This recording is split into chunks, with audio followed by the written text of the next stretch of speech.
السلام علیکم ورحمۃ اللہ وبرکاتہ۔ وعلیکم السلام ورحمۃ اللہ وبرکاتہ۔ کیا حال ہے سب کا؟ الحمدللہ۔ چلیے شروع کرتے ہیں۔ اللہ ہمیں ان لوگوں کے راستے پر چلائے جن پر اس نے انعام کیا ہے، اور ان کے راستوں سے بچائے جو بھٹک گئے اور جن پر اللہ کا غضب ہوا ہے۔ آج ہم پڑھیں گے سیدہ امامہ بنت ابی العاص۔ نحمده ونصلي على رسوله الكريم، اما بعد فاعوذ بالله من الشيطان الرجيم، بسم الله الرحمن الرحيم، رب اشرح لي صدري ويسر لي امري واحلل عقدة من لساني يفقهوا قولي۔ سیدہ امامہ بنت ابی العاص رضی اللہ عنہا۔ خاندانی پس منظر: نام امامہ، والد کا نام ابو العاص بن ربیع اور والدہ کا نام سیدہ زینب رضی اللہ عنہا تھا۔ سیدہ زینب رضی اللہ عنہا رسول اللہ صلی اللہ علیہ وسلم کی سب سے بڑی بیٹی تھی۔ امامہ کی نانی کا نام ام المومنین سیدہ خدیجہ بنت خویلد رضی اللہ عنہا اور دادی کا نام حالہ بنت خویلد تھا جو حضرت خدیجہ کی بہن تھی۔ تو ابو العاص جو تھے وہ حضرت زینب کی خالہ کے بیٹے تھے۔ یہ سیدہ امامہ کی والدہ سیدہ زینب کی خالہ تھی۔ سیدہ امامہ کو یہ شرف حاصل تھا کہ ان کے نانا سید الخلق سیدنا محمد صلی اللہ علیہ وسلم تھے۔ سیدہ امامہ اپنے نانا جان کی لاڈلی تھی۔ رسول اللہ صلی اللہ علیہ وسلم نماز پڑھتے ہوئے انہیں اپنی گود میں اٹھا لیا کرتے تھے۔ جب رکوع یا سجدے میں جاتے تو انہیں زمین پر بٹھا دیتے، جب آپ اٹھتے تو ان کو اٹھا لیا کرتے تھے۔ ایک اور روایت میں آتا ہے کہ کندھے پر بٹھا لیا کرتے تھے، اور آپ امامت کر رہے ہوتے تھے، لوگ آپ کے پیچھے نماز پڑھ رہے ہوتے تھے، اتنی رعایت کرتے تھے آپ بچوں کے ساتھ۔ ام المومنین سیدہ عائشہ صدیقہ رضی اللہ عنہا رسول اللہ صلی اللہ علیہ وسلم کی اپنی نواسی امامہ کے ساتھ لاڈ پیار کا تذکرہ کچھ اس انداز میں کرتی ہیں۔ فرماتی ہے کہ رسول اللہ صلی اللہ علیہ وسلم کے پاس بطور تحفہ ایک ہار لایا گیا۔ آپ صلی اللہ علیہ وسلم نے فرمایا کہ میں یہ ہار اپنے اہل خانہ میں سے اسے دوں گا جو مجھے سب سے زیادہ پیارا ہے۔ عورتوں نے کہا کہ یہ ہار ابو قحافہ کی بیٹی کے پاس جائے گا، یعنی حضرت ابو بکر صدیق کی بیٹی کون؟ حضرت عائشہ کے پاس، کیونکہ وہ حضور صلی اللہ علیہ وسلم کو بہت محبوب تھی۔ لیکن نبی صلی اللہ علیہ وسلم نے امامہ بنت زینب کو بلایا اور ہار اس کے گلے میں پہنا دیا۔ ہار پہنانے والا بھی عظیم الشان اور پہننے والی بھی بہت خوش قسمت۔ اسی طرح ایک اور روایت میں آتا ہے کہ آپ کے پاس ایک انگوٹھی لائی گئی جس میں حبشی نگینہ لگا ہوا تھا، یا شاید یہ حبشہ کے بادشاہ کی طرف سے آپ کے پاس آئی تھی، تو آپ صلی اللہ علیہ وسلم نے وہ انگوٹھی حضرت امامہ کو پہننے کے لیے دے دی۔ والد اور والدہ کی وفات: 8 ہجری کو سیدہ امامہ کو یہ صدمہ پہنچا کہ ان کی والدہ سیدہ زینب قضائے الہی سے وفات پا گئی۔ یہ اپنی والدہ کی وفات پر بہت روئی اور انہیں بہت زیادہ غم لاحق ہوا۔ ان کے والد ابو العاص بن ربیع ان کے ساتھ نہایت ہمدردی اور شفقت کے ساتھ پیش آئے۔ جب سیدہ امامہ کی والدہ فوت ہو گئی تو باپ نے اپنی بیٹی کو اور زیادہ لاڈ پیار دیا، لیکن 12 ہجری کو والد بھی داغ مفارقت دے گئے، یعنی وہ بھی وفات پا گئے۔ سیدہ امامہ کی خالہ سیدہ فاطمہ الزہرا کی وفات کا وقت جب قریب آیا تو انہوں نے اپنے شوہر سیدنا علی بن ابی طالب کو وصیت کی کہ میری وفات کے بعد میری ہمشیرہ کی بیٹی سیدہ امامہ کے ساتھ شادی کر لینا۔ ابو الحسنین سیدنا علی بن ابی طالب رضی اللہ عنہ امیر المومنین سیدنا عمر بن خطاب کے دور خلافت میں سیدہ فاطمہ الزہرا کی وصیت کے مطابق سیدہ امامہ کے ساتھ رشتہ ازدواج میں منسلک ہو گئے جب تک یہ بڑی ہو چکی تھی۔ ابو العاص بن ربیع نے اپنے ماموں کے بیٹے سیدنا زبیر بن عوام کو وصیت کی تھی کہ آپ میری بیٹی کی سیدنا علی بن ابی طالب کے ساتھ شادی کا اہتمام کرنا۔ یہ شادی ہوئی، سیدہ امامہ سیدنا علی کے حوالے عقد میں رہی، یہاں تک کہ عبد الرحمن بن ملجم نے سیدنا علی رضی اللہ تعالیٰ عنہ پر 40 ہجری کو قاتلانہ حملہ کیا۔ اس نے آپ کو نیزہ مارا جس سے سیدنا علی کی وفات ہو گئی۔ یہ حادثہ سیدہ امامہ کے لیے بڑا دشوار تھا۔ سیدنا علی رضی اللہ عنہ نے اپنی زندگی کے آخری لمحات میں اپنی بیوی سیدہ امامہ کو یہ وصیت کی کہ اگر میرے بعد شادی کرنی ہو تو میری نظر میں مغیرہ بن نوفل کے ساتھ شادی مناسب رہے گی. حالانکہ کہا جاتا ہے کہ امیر معاویہ جو اس وقت خلیفہ تھے انہوں نے سیدہ امامہ کو رشتہ بھیجا تھا نکاح کرنے کے لیے. سیدنا علی وفات پا گئے تو سیدہ امامہ نے عدت پوری کی اور اس کے بعد مغیرہ بن نوفل کے ساتھ رشتہ ازواج میں منسلک ہو گئی. بقیہ زندگی انہی کے ساتھ بسر کی یہاں تک کہ سیدنا امیر معاویہ کے دور خلافت میں وفات پا گئی. ان کے جو بچے تھے حضرت علی سے بیٹے تھے جن کا نام محمد الاوسط بتایا جاتا ہے اور مغیرہ سے بھی ایک بیٹا تھا جن کا نام یحییٰ بتایا جاتا ہے. علامہ ابن جریر طبری اپنی تاریخ کی کتاب میں رقم تراز ہیں کہ سیدہ امامہ رضی اللہ عنہا نے سیدنا علی سے شادی کے بعد محمد الاوسط کو جنم دیا. اللہ سبحانہ وتعالیٰ سیدہ امامہ پر اپنی رحمت کی برکھا برسائے اور انہیں جنت الفردوس میں جگہ عطا فرمائے. یہ تو تھے ان کے حالات، لیکن ان کی والدہ اور والد کے حالات بھی بہت ہی دلچسپ ہیں. جیسا کہ آپ جانتے ہیں کہ یہ حضرت زینب جو تھی یہ سب سے بڑی بیٹی تھی حضور صلی اللہ علیہ وسلم کی. نبی صلی اللہ علیہ وسلم نے جب اسلام کی تبلیغ کی اور لوگوں کو اسلام کی طرف بلانا شروع کیا تو آپ کی چاروں بیٹیاں کون کون سی؟ حضرت زینب، حضرت ام کلثوم، حضرت رقیہ اور حضرت فاطمہ، یہ سب مسلمان ہو گئی. پھر نبی صلی اللہ علیہ وسلم جب ہجرت کر کے مدینہ تشریف لے گئے تو آپ کی 3 بیٹیاں حضرت ام کلثوم، حضرت رقیہ اور حضرت فاطمہ ہجرت کر گئی.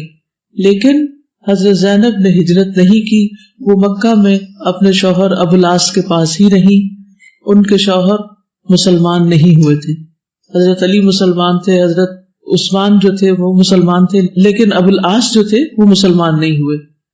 تو آپ دیکھیے کہ یہ ان کے لیے کتنا مشکل فیصلہ ہوگا کہ وہ مسلمان ہیں لیکن شوہر مسلمان نہیں.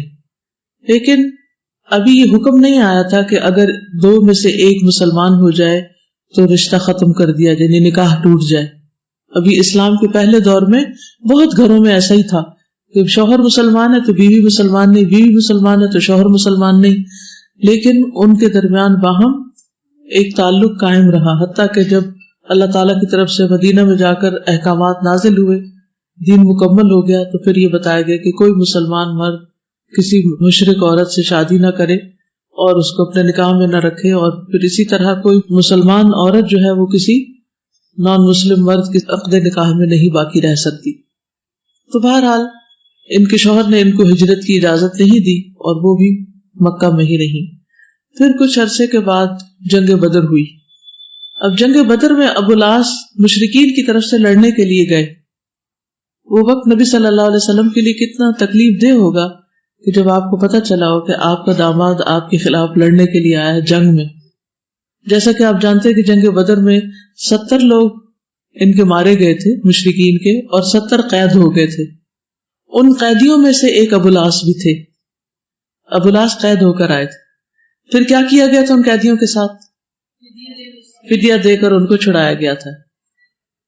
تو پھر جب ابو العاص کو چھڑانے کی باری آئی تو ان کے چچا کے بیٹے عمرو بن العاص تھے، وہ حضرت زینب سے ان کا ہار لے کر جو حضرت خدیجہ نے شادی کے موقع پر حضرت زینب کو پہنایا تھا وہ لے کر حضور صلی اللہ علیہ وسلم کی خدمت میں حاضر ہوئے.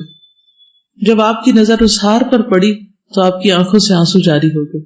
ظاہر آپ کو حضرت خدیجہ کی یاد بھی آئی اور اپنی بیٹی کے حال پر بھی آپ کا دل دکھا ہوگا کہ کس طرح کس تکلیف سے اور کس کرب سے وہ گزر رہی ہے کہ ایک طرف شوہر ہے، ایک طرف دین ہے، ایک طرف باپ ہے، اور پھر شوہر کی وفاداریاں جو ہیں وہ بالکل دوسری طرف ہیں، اور اب اس کی آزادی کے لیے اسے اپنا زیور خرچ کرنا پڑ رہا ہے.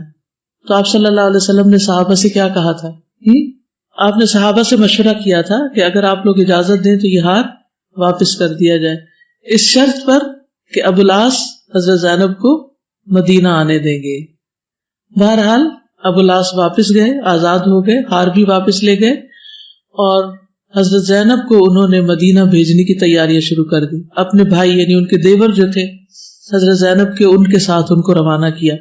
ادھر سے نبی صلی اللہ علیہ وسلم نے حضرت زید بن حارثہ اور ایک انصاری کو بھیجا ایک مقام تک کہ وہاں پر پہنچ کر حضرت زینب وہاں پہنچ جائیں گی، پھر وہ ان کو لے کر مدینہ آ جائیں گے.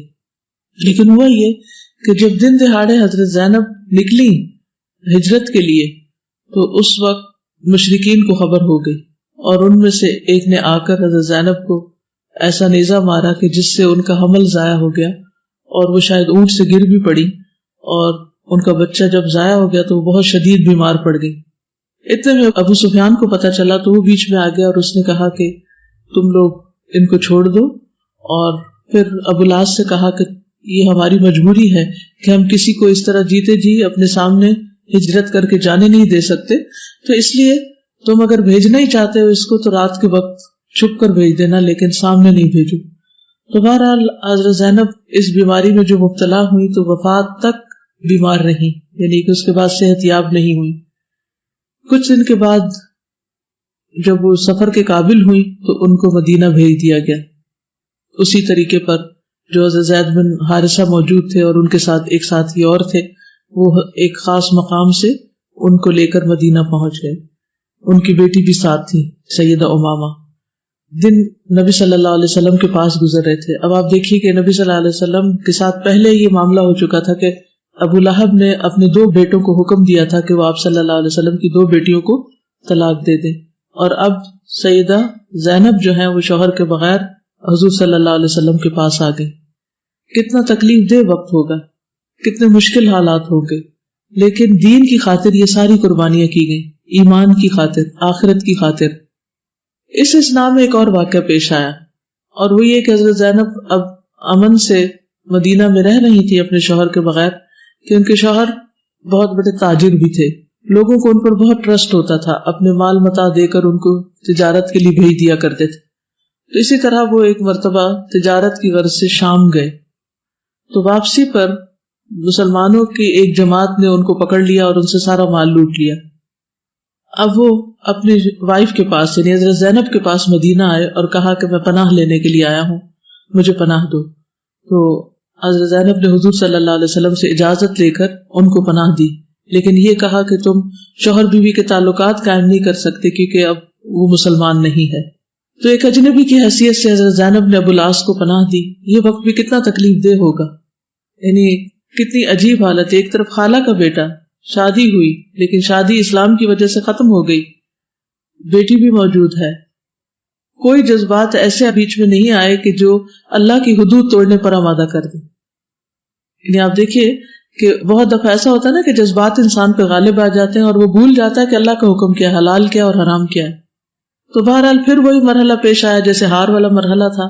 صحابہ کو آپ نے کہا کہ اگر ممکن ہو تو ان کا مال جو لوٹا گیا ہے ان کو واپس کر دیا جائے، تو صحابہ نے خوشی سے وہ مال ان کو واپس کیا۔ ابو العاص مال لے کر مکہ پہنچے اور جس کا جو نفع کمایا تھا اور جس کا جو مال لیا تھا وہ ان کو واپس لوٹایا، اور اس وقت کھڑے ہو کر کہا اشہد ان لا الہ الا اللہ واشہد ان محمدا عبدہ ورسولہ۔ اور انہوں نے کہا کہ میں شاید اس سے پہلے مسلمان ہو جاتا، لیکن تم لوگ یہ سمجھتے کہ شاید میں تمہارا مال ہضم کر کے اسلام کی پناہ لے رہا ہوں، یہ مسلمانوں کی پناہ لے رہا ہوں۔ تو بہرحال اس کے بعد وہ مدینہ آ گئے۔ اب یہ 6 سال کے بعد آئے ہیں، 6 سال کے بعد، اور پھر دوبارہ حضرت زینب کی ان کے ساتھ شادی ہوتی ہے، اور پھر 1 سال کے بعد حضرت زینب وفات پا جاتی اور چھوٹی امامہ پیچھے باقی رہ جاتی۔ یہی آپ نے ابھی پڑھا کہ حضرت امامہ کا پھر والد بہت خیال رکھا کرتے تھے، اور انہی کی خواہش پر حضرت علی کا نکاح پھر حضرت امامہ کے ساتھ بعد میں ہوا۔ اور یہ ہیں نبی صلی اللہ علیہ وسلم کی گھریلو زندگی، ان کے قریبی رشتے، خون کے رشتے، جنہوں نے دین کی خاطر اتنی قربانیاں کی۔ آپ کچھ کہیں گے؟ کیا سیکھا؟ میں نے دیکھا کہ صحابہ کرام کی جو زندگی تھی اس میں اتنی خیر خواہی اور اتنے ریئلسٹک تھے وہ، مطلب جو حضرت امامہ کی کتنی دفعہ شادیاں ہوئی ہیں، یہ کتنا آسان تھا یہ شادی کرنا، یعنی بیوہ سے شادی کرنا کوئی معیوب بات نہیں تھی، اور بلکہ شوہر خود مرتے وقت وصیت کر رہا ہے کہ میرے بعد تم فلاں سے شادی کر لینا۔ اس میں یہ پتہ چلتا ہے کہ جب وہ آئے پناہ لینے کے لیے تو ان میں سے صحابہ کرام میں سے یا رسول اللہ، ایون ان کی بیوی نے بھی نہیں کہا کہ اب تو اسلام لے آؤ، اب تم ہماری پناہ میں اسلام لے آؤ تو پھر تمہیں زیادہ اچھی پناہ مل جائے گی، یا کچھ اس طرح کچھ بھی نہیں کہا ان سے، بلکہ حسن سلوک کرتے رہے، حسن سلوک۔ اور یہ اتنا اچھا حسن سلوک، یہ نہیں کہا کہ تمہیں پناہ دیا اب خاموشی سے چلے جاؤ، اب تو مجھے نظر نہ ہو۔ پھر یہ بھی نہیں کہا کہ اس کو پناہ دیں، یہ جب جنگ میں میرے خلاف لڑنے آیا، کچھ بھی نہیں۔ اور پھر جب واپس جا رہے ہیں تو سارا مال بھی واپس، اور صحابہ کرام پہ بھی زور نہیں دیا اگر ممکن ہے تو اس کا مال واپس کر دو۔ کیا ہمارے اندر یہ اخلاق ہے؟ ہم کسی کو برداشت کر سکتے ہیں؟ اسی لیے لوگ ہمارے رویے اور ہمارے لطف و کرم اور اخلاق کو دیکھ کر دین کی طرف نہیں آتے. اب یہ چھٹیاں جو ہیں یہ صلہ رحمی کا، رشتہ داروں کو ملنے کا، حسن سلوک کا ایک بہترین موقع ہے. پھر دیکھتے ہیں کہ آپ کی وجہ سے اور کتنے لوگ قرآن پڑھتے ہیں. ضروری نہیں ہوتا کہ ہم بڑے بڑے لیکچرز دیں یا تبلیغ کریں یا بہت تعلیم دیں تو تبھی لوگ دین کی طرف آتے ہیں. ہمارا اخلاق اور ہمارا رویہ اور ہمارا طریقہ جو ہے وہ لوگوں کو اسلام کی طرف کھینچتا ہے. آپ کتنے بھی حق پر ہوں، آپ 100% سچے ہوں، لیکن آپ کا سچائی ثابت کرنا، آپ کی آرگیومنٹس کسی کو دین کی طرف نہیں لا سکتی. آپ کا لطف و کرم لا سکتا ہے، آپ کی درگزر اور برداشت لا سکتی. وہ پنجابی میں ایک لفظ ہوتا ہے او جانے. کسی کو آتا ہے یہ لفظ؟ نہیں آتا. ٹھیٹ پنجابی میں ہوتا ہے یہ او جانے. کیا مطلب اس کا او جانے؟ کوئی بات نہیں. پھر کیا ہوا؟ اللہ کو تو پتا ہے نا. او جانے کا مطلب ہے یعنی وہ جانتا ہے. اس کی اردو ترجمہ ہے وہ جانتا ہے. ٹھیک ہے. تو جب ہم کسی بھی معاملے میں کہہ دیتے نا وہ جانے، یعنی اللہ کو پتا ہے وہ فیصلہ کرے گا، ہم معاف کرتے ہیں تو بہت سے مشکلات اور بہت سے مسائل حل ہو جاتے ہیں. جی السلام علیکم. میں سوچی تھی جب ہم دنیا میں ہوتے ہیں تو جذبات کا اظہار کرتے نہیں تھکتے، اور جب دین میں آتے ہیں تو غیر جذباتی ہونا دینی کہلاتے ہیں. تو اصل میں جب سینٹیمنٹل کا لفظ سنتے ہیں تو آپ صلی اللہ علیہ وسلم سینٹیمنٹل ہو گئے، آنکھوں میں آنسو آ گئے. تو عموماً جو دینی لوگ جو غیر جذباتی ہوتے ہیں تو وہ کہتے ہیں کہ کسی کو بھی سینٹیمنٹل دیکھ کے کہ سینٹی ہٹا دو، یہ وہ ہے اصل میں. لیکن میں سوچتی ہوں اور مجھے یہ بات پریشان کر دیتی اور کبھی حیران کرتی کہ آپ صلی اللہ علیہ وسلم اتنا معتدل رویہ کیسے رکھ لیتے تھے. اب ہار دیکھ کے آنکھ میں آنسو آنا یہ جذبات کی نشانی ہے، لیکن یہ اوور جذبات ہیں کہ ہار دیکھتے ہی آپ اپنے داماد کو رہا کر دیتے. انہوں نے معتدل رویے کا مظاہرہ کیا اور صحابہ سے مشورہ کیا. اب یہ بھی نہیں کیا کہ ہار دیکھ کے آنکھوں میں آنسو نہ آئے، اور انہوں نے اس کو صرف یہ لیا کہ اچھا میرے داماد ہے نا ان کو بھی، اور بلکہ ان کو 2 اور مارو اگر باقیوں ماریں کہ یہ میری بیٹی کو تنگ کرے.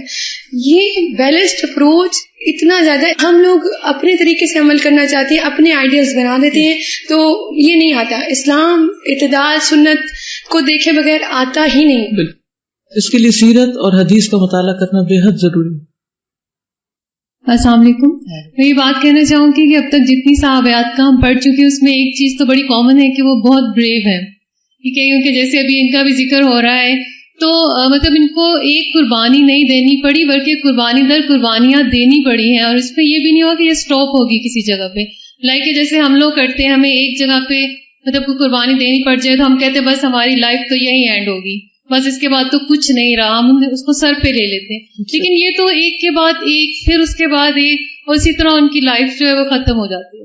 مطلب انہوں نے ایک دفعہ بھی نہیں رکی. اگر دنیاوی اعتبار سے دیکھا جائے تو حضرت زینب نے کیا پایا زندگی میں؟ کیا دیکھا جسے ہم کہتے ہیں اس نے کیا دیکھا؟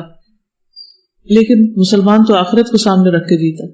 یہ ساری قربانیاں آخرت میں رنگ لائیں گی. نبی صلی اللہ علیہ وسلم ابو العاص کی تعریف کرتے ہوئے ایک مرتبہ فرماتے ہیں، مسور بن مخرمہ کہتے ہیں کہ نبی صلی اللہ علیہ وسلم صحابہ کرام کے درمیان کھڑے ہوئے اللہ کی حمد و ثنا بیان کی اور ابو العاص بن الربیع کا ذکر کیا اور ان کی خوب تعریف فرمائی. یعنی حالانکہ وہ مسلمان نہیں بھی تھے لیکن ان کی تعریف کی. مسور کہتے ہیں میں نے نبی صلی اللہ علیہ وسلم سے سنا آپ نے بنی عبد شمس کے اپنے ایک داماد یعنی ابو العاص کا ذکر کیا اور ان کے حقوق دامادی کی ادائیگی کی تعریف فرمائی.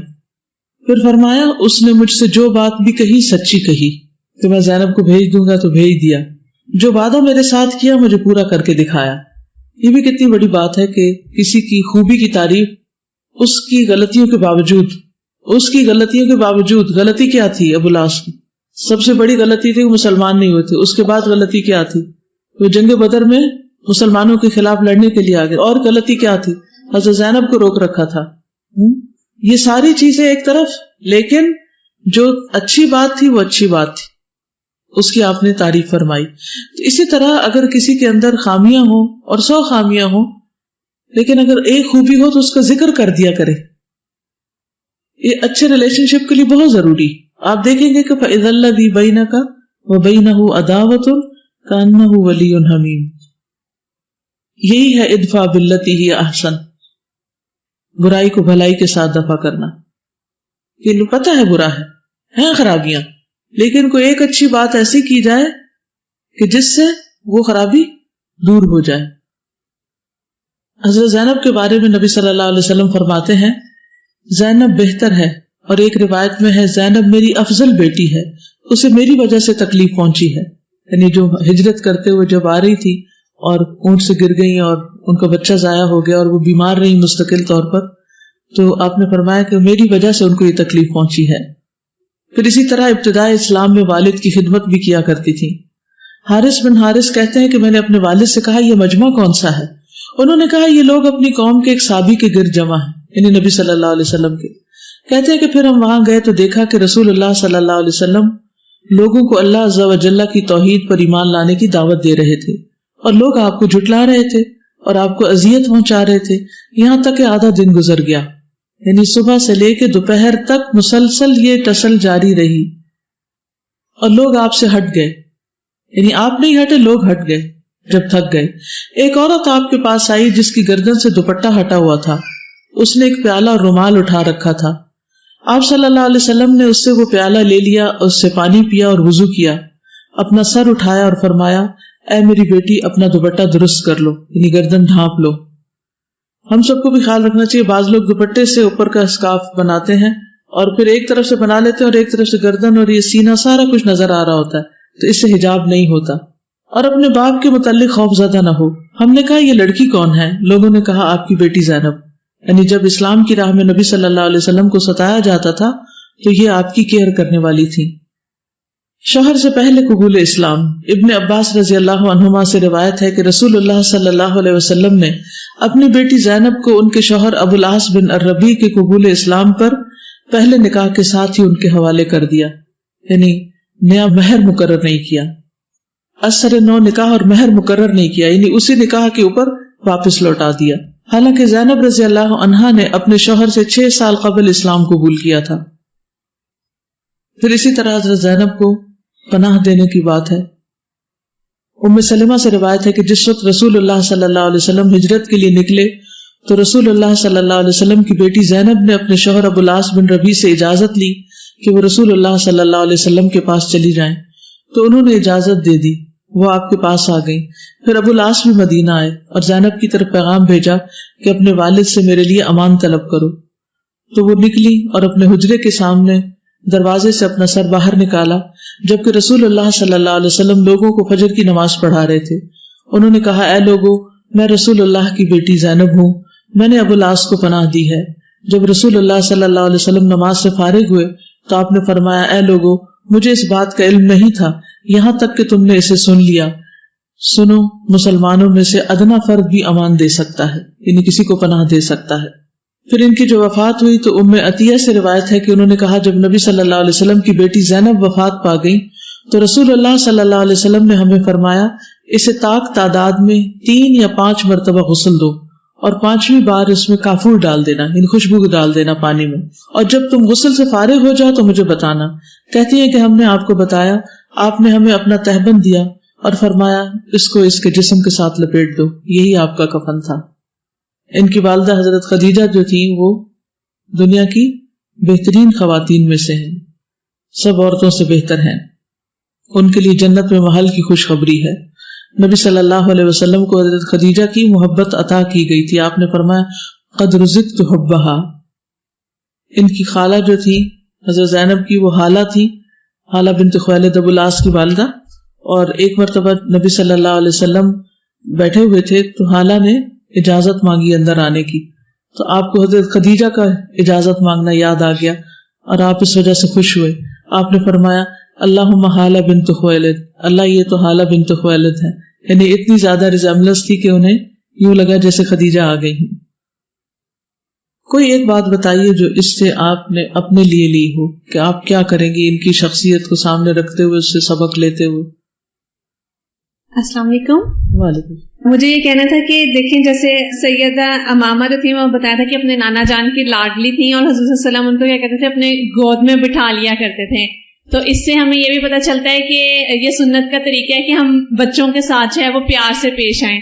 اکثر لوگ چھوٹے سے بچوں کو ڈانٹ بھی دیتے ہیں کہ ادھر جاؤ. جی, اگنور نہیں کرنا چاہیے, بچوں کے ساتھ پیار کا معاملہ رکھنا چاہیے. اور ایون دیکھیں وہ اگر نماز پڑھیں تو اکثر لوگ ہم کہتے ہیں کہ ہم نماز پڑھیں, اس کو ادھر لے کے جاؤ, اس طرح اس طرح, مطلب اس طرح بھی نہیں. حضرت صلی اللہ علیہ وسلم کیا کہہ رہے ہیں کہ جب رکوع یا سجدے میں جاتے ہیں تو انہیں زمین پہ بٹھا دیتے ہیں. دیکھیں مطلب اٹھا بھی رہے ہیں, پیار بھی کر رہے ہیں اور پھر اٹھا لیتے ہیں. اسی سے یہ بات ثابت ہوتی ہے کہ ماں جو ہے جب نماز پڑھ رہی ہو, ایک مدر, تو اپنے چھوٹے بچے کو اگر وہ رو رہا ہو تو گود میں اٹھا کے بھی نماز پڑھ سکتی ہے, اور رکوع کرے تو بٹھا دے, تو یہ سنت پر بھی عمل ہو جائے گا اور اس کو نماز کا بھی ثواب مل جائے گا. بالکل. تو آپ سب کا یہ ہوم ورک ہے کہ چھٹیوں میں عید پر آپ نے بچوں کو عیدی بھی دینی ہے, خصوصی پیار کرنا ہے, انہیں اپنی گود میں بٹھانا ہے, اٹھانا ہے, انہیں کہانی سنانی ہے. ٹھیک ہے, وہ کہیں کہ باجی یا خالہ یا جو بھی رشتہ ہے یہ تو بہت ہی اچھی بن کے آ گئی ہیں, ہم بھی قرآن پڑھیں گے. اور کوئی چیز کہنا چاہیں؟ السلام علیکم استاذہ. وعلیکم السلام. استاذہ اس میں مجھے بہت اچھی لگی بات وہ یہ تھی کہ ہم لوگ بہت زیادہ واسٹ پیمانے پہ ہم برائیاں کرتے ہیں لیکن کسی کی کوئی ایک اچھی بات کبھی بھی ہائی لائٹ نہیں کرتے. اور جس طرح کہ ہم سیرہ میں پڑھتے ہیں کہ آپ صلی اللہ علیہ وسلم کا بیہیویئر تھا تھرو آؤٹ, لیکن جس طرح سے وہ آپ صلی اللہ علیہ وسلم اس میں تعریف کر رہے ہیں, ان کی دل کھول کے کر رہے ہیں, حالانکہ وہ مسلمان بھی نہیں ہوئے اور سب کچھ ہے لیکن اس کے باوجود تعریف کر رہے ہیں. اور یہ بات ہم لوگ اگر پکڑ لیں تو بہت سے لوگ خیر کی طرف آ سکتے ہیں. یعنی خلاصہ یہ ہے کہ دوسروں کی خوبیاں دیکھنا شروع کر دیں تو آپ کا جو غم اور کڑھن اور جلن ہے وہ ختم ہو جائے گی. کیونکہ بعض اوقات ایسا ہوتا ہے نا, کوئی شخص ایک دفعہ ہمارے ساتھ کوئی برا رویہ رکھتا ہے, ہمیں ڈانٹ دیتا ہے, کوئی رشتے کی خالہ چچی, کوئی بڑا, کوئی ٹیچر, کوئی ہمیں سختی سے پیش آتا ہے, ہم وہ بات دل میں بٹھا لیتے ہیں اور پھر اس کے ساتھ ایک گرج رکھتے ہیں, ایک بیر رکھتے ہیں, اور جب وہ ہمیں نظر آتا ہے تو ہمیں وہی بات یاد آتی, معاف نہیں کرتے, جس کا نتیجہ کیا ہوتا ہے کہ اس شخص کی خوبیوں سے, خیر سے, بھلائی سے بھی فائدہ نہیں اٹھا سکتے.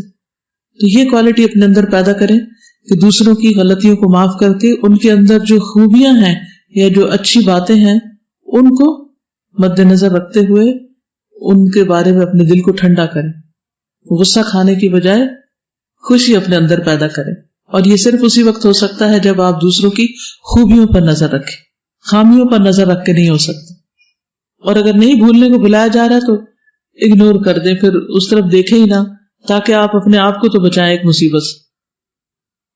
جی استاذہ میں دیکھ رہی تھی کہ یہ جو ہم لوگوں کے ریلیشن شپس ہیں باپ کا بیٹی کے ساتھ, سبلنگز میں, فرینڈز میں, فیملی میں, یہ بہت سینسٹیو ریلیشن شپس ہیں. اور اگر آپ دیکھیں تو ان میں سے کسی ایک کے ساتھ بھی اگر تھوڑی سی کوئی ایسا ایشو ہو جائے تو ہم لوگ بالکل کام نہیں کر سکتے, اس چیز کو دل پہ لے لیتے ہیں اور بالکل ایفیشنسی ہم لوگوں کی ختم ہو جاتی ہے. لیکن ان لوگوں نے ایمان کے ساتھ ساتھ اس کو بس وہ ایک پورا پیکج ہی ایکسیپٹ کر لیا تھا کہ بس اب اس کے بعد جو بھی ہوگا what is coming, this our way, we're gonna accept it. تو اور تبھی شاید اتنے بڑے کام انہوں نے سر انجام کیے. اگر ہم انہی اس میں ڈویلپ کرتے رہے تو شاید ہی کہ کوئی اس سے بہت وقت بچ جاتا ہے نا. جی جب آپ ایک ہی چیز پہ بار بار نہیں اڑتے, ایک ہی چیز کے اوپر نہیں ہوتے, تو آپ کچھ اور پرو ایکٹیو طریقے سے بہتر چیزوں کے بارے میں سوچتے ہیں. یعنی کچھ لوگ ہوتے ہیں جو پیچھے دیکھتے رہتے ہیں, میرے ساتھ اس نے کیا کیا, اس نے کیا کیا, وہ کیا, اور کچھ ہوتے ہیں وہ جو آگے دیکھتے ہیں کہ جو ہو گیا سو ہو گیا, اب آگے چلو. چلیے آگے چلتے ہیں.